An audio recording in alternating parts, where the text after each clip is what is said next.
50 Cent just told the world he specifically chose ABC News for his interview because it's one of the few stations Sean Diddy Combs can watch from inside his federal prison cell. He confirmed it himself in the comments.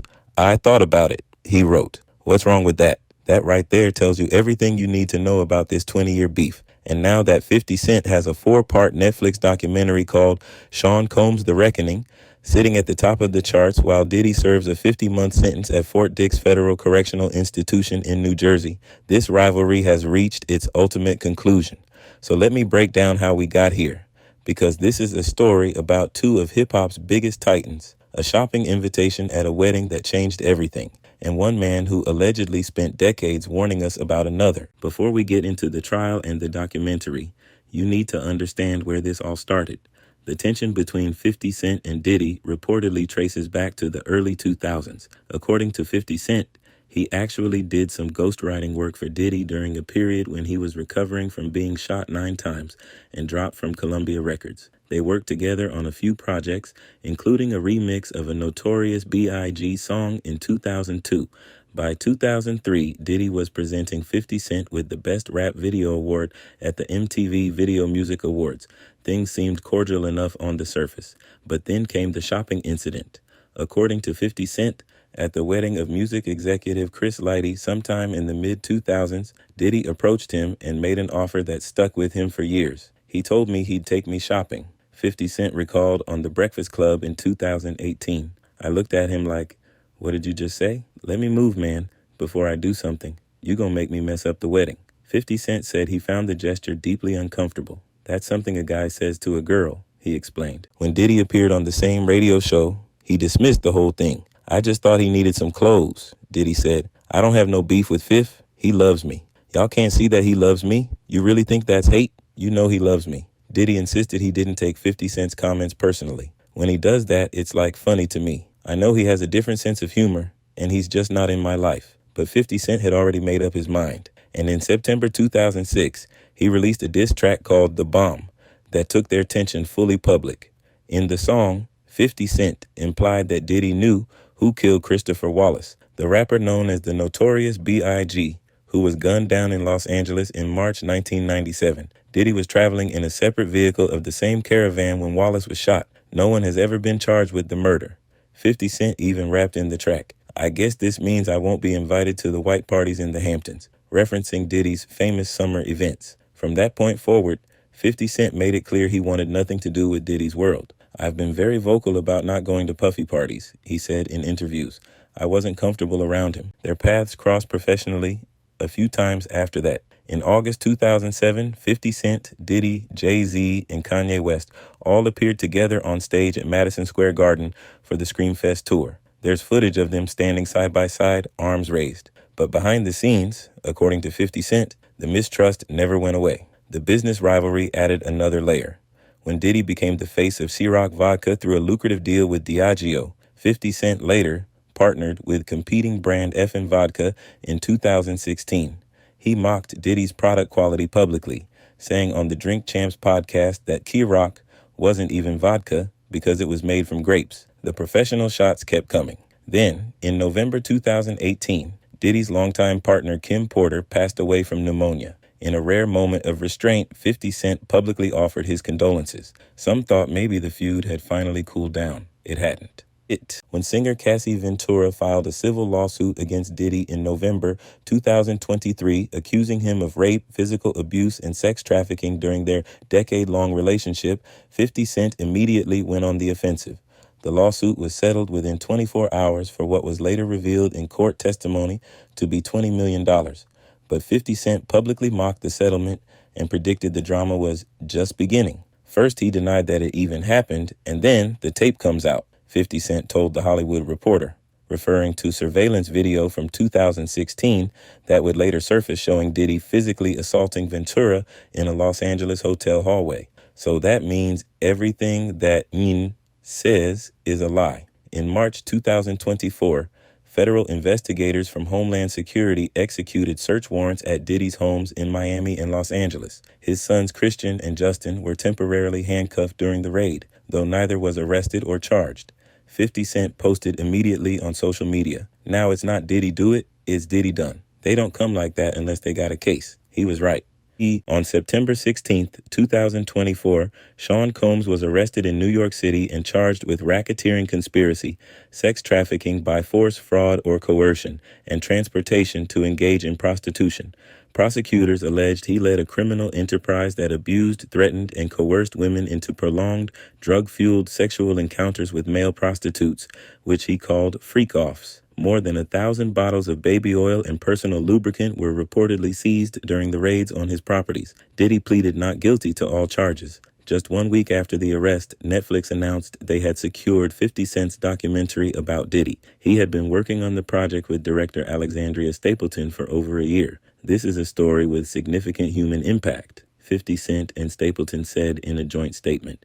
We remain steadfast in our commitment to give a voice to the voiceless. Diddy's son Christian, who performs as King Combs, released a track called Pick a Side in May 2024, taking shots at 50 Cent. All that gossip at is whack when all they had was 50 Cent. He rapped. Who put this city on the map? Stop lying. 50 Cent responded with a sarcastic Instagram post. I feel so threatened by the things Christian is saying on his record. I'm afraid for my life. Please don't hurt me, guys. The trial began in May 2025 and lasted nearly 2 months. Cassie Ventura took the stand as the prosecution's star witness, testifying for 4 days about the alleged abuse she endured during her 11-year relationship with Combs. She was visibly pregnant during her testimony and at times had to pause to compose herself. According to Ventura's testimony, Combs controlled virtually every aspect of her life. She said he signed her to Bad Boy Records when she was 19, and he was 38. She testified that the freak-offs could last up to 4 days, with her being given drugs so she could perform for hours. The freak-offs became a job where there was no space to do anything else but to recover and try to feel normal again, she told the court. She testified that Combs would bash my head, knock me over, drag me, kick me, stomp me in the head when I was down. When asked how frequently he was physical with her, she responded, too frequently. Prosecutors showed the jury photographs of bruises and injuries Ventura alleged were caused by beatings from Combs, including a gashed eyebrow she said resulted in a permanent scar. A security guard testified that he saw Combs assault Ventura and that Combs offered him money to cover it up. The guard said he refused. During the trial, former assistant Capricorn Clark testified about an encounter between Diddy and 50 Cent's then-manager Chris Lighty in an elevator after a press event. According to Clark's testimony, Combs confronted Lighty about the feud with 50 Cent, saying, I don't like all the back and forth. I like guns. 50 Cent immediately posted about it on social media with laughing emojis. Cut. Wait a minute. Puffy's got a gun. I can't believe this. I don't feel safe. LOL. On July 2nd, 2025, the jury delivered their verdict. Combs was found guilty on 2 counts of transportation to engage in prostitution, but acquitted on the more serious charges of racketeering conspiracy and sex trafficking. If he had been convicted on those charges, he could have faced life in prison. Instead, the maximum sentence for his convictions was 20 years. 50 Cent posted on Instagram within hours. Diddy beat the feds, that boy a bad man.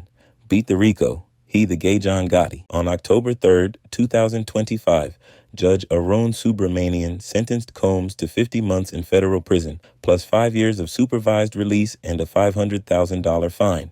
Prosecutors had requested over 11 years. The defense asked for 14 months, which would have amounted to time served since his September 2024 arrest. Before sentencing, Combs addressed the court. Domestic violence will always be a heavy burden that I will have to forever carry, he said.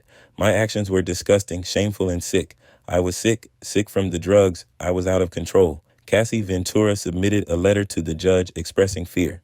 My worries that Sean Combs or his associates will come after me and my family is my reality. I am so scared that if he walks free, his first actions will be swift retribution. Combs was transferred to Fort Dix Federal Correctional Institution in New Jersey in late October.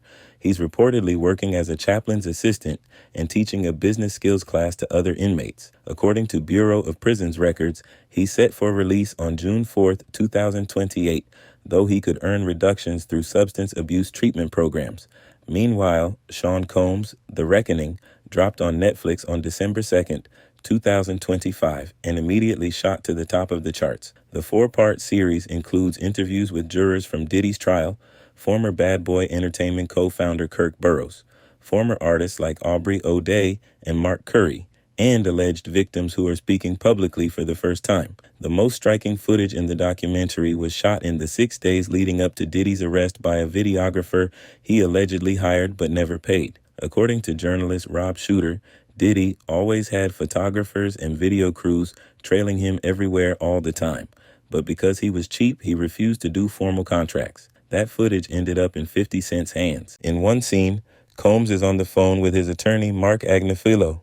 Things are happening, and it's like, I want to fight for my life, Combs says. I want to fight for justice, for not guilty. I want to have a life to be able to live. You didn't do anything wrong, Agnifilo responds. You've handled this with complete honor. I don't think it's working, Combs replies. We're losing. Diddy's publicist Judah Engelmeyer has condemned the documentary as a shameful hit piece and claims the footage was never authorized for release. Netflix says they obtained everything legally. Director Alexandria Stapleton says the project isn't about 50 Cent's personal beef. I think it's important to also let people know that the show is not completely the perspectives of people that did not like Sean, she said.